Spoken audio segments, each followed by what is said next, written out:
So where do we find Morgana at the beginning of Series 4? Bigger, badder, better, you know? I mean, I guess Season 4 takes place a year after Season 3, and even though you've got that sort of year that's happened, it's sort of a direct continuation of the story. You sort of pick her up in her head where you've left her off, sort of, you know, she's been out of Camelot, and you discover very quickly that her sister has not actually died, has been mortally wounded, and this year has been spent with her and schooling her in the arts. So she's finally become the Morgana that you are waiting her to be. She is powerful, she is in control of her magic, and she is really a force to be reckoned with. She is now on a par with Merlin.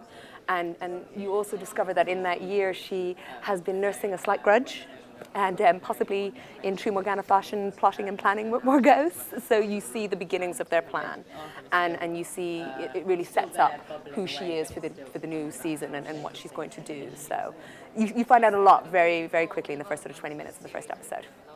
And what was your first reaction on seeing Morgana's new look for this year? A, my brothers are going to be pissed. Probably should have said that. And B, Morgana's in a hut, but somehow she's wearing couture and eye makeup.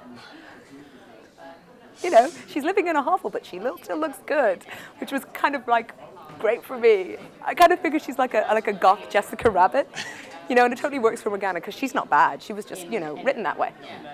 Kind of works. Yeah. And speaking of new looks, did you get a chance to act opposite Colin in his old man guise this year? That freaks me out. What also freaks me out is when he's like lunchtime and he has the old man, because you know when Colin's doing it, like he really he hunches over and it's kind of believable. But when it's lunchtime, it's actually just Colin in a wig and a funny prosthetic, which is so bizarre because he's still got his voice. He's not doing the Merlin voice, and he's just like kicking around set, eating an apple. You know, it's not fun. I don't like it. Merlin always attracts some great guest stars. Do you have any favourites from this year? Well, Millie's back. She's always my favourite to work with. I think some of my best scenes are with Millie Fox because, you know, we've been doing it for so long. We've built up that sort of sisterly bond and it makes it much easier. I mean, because she just comes in for a couple of days because she's doing Silent Witness. And so when she comes in, it gets very intense sort of sister moments. And they're great fun to do. And we've built over the years and got a nice rapport going. But we've got some new ones and Gemma Jones. Oh, God, amazing. You know, Nat Parker, hilarious. Massively entertaining for the last 8 months. It's been great, and this year is good because we've got all the nights as well, and it's lovely having the four of us. But it kind of feels like the first sort of weird Merlin family has grown, and then you know everyone's much younger, so it's kind of this merry band of men. It's a bit like a football team with Bradley as the captain and me cheering on the sideline. Yeah. And have you missed working with your co-stars now that Morgana's been cast out of Camelot? It's kind of funny actually because somebody asked me that the other day, and it's bizarre because there's a whole mass of the series that I'm not aware of now because my storyline is so separate. So, you know, watching episodes is kind of like going to be watching them for the first time in a way because, you know, you've read the script, but it makes it totally different when you see it. And, you know, but having said that, in true Merlin fashion, I actually kind of almost get to interact with the characters more than I have before. So, you know, I'm not in Camelot, but I'm still a force to be reckoned with, and you still see me about, you know. Nice. And do you have any dream guest stars for the show?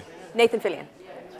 Nathan, I need to stop with this one and the obsession. Yeah, Brendan Gleeson as my father, that would rock. Nathan Fillion as some kind of medieval slave trading pirate in leather, with Morgana as his wench. No, not his wench, more as his bantering equal. I've digressed again, haven't I? It works. It's okay. Good. And what is the best thing about playing bad Morgana? A 24-inch waist and a corset. Boobs that defy gravity. Best thing about her is, people used to always ask me about her, do I have anything in common with her?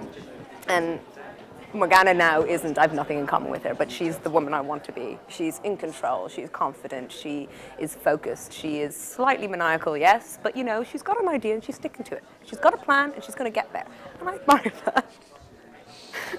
And just finally, can you just give us one teaser about what's coming up in the 4th series of Merlin?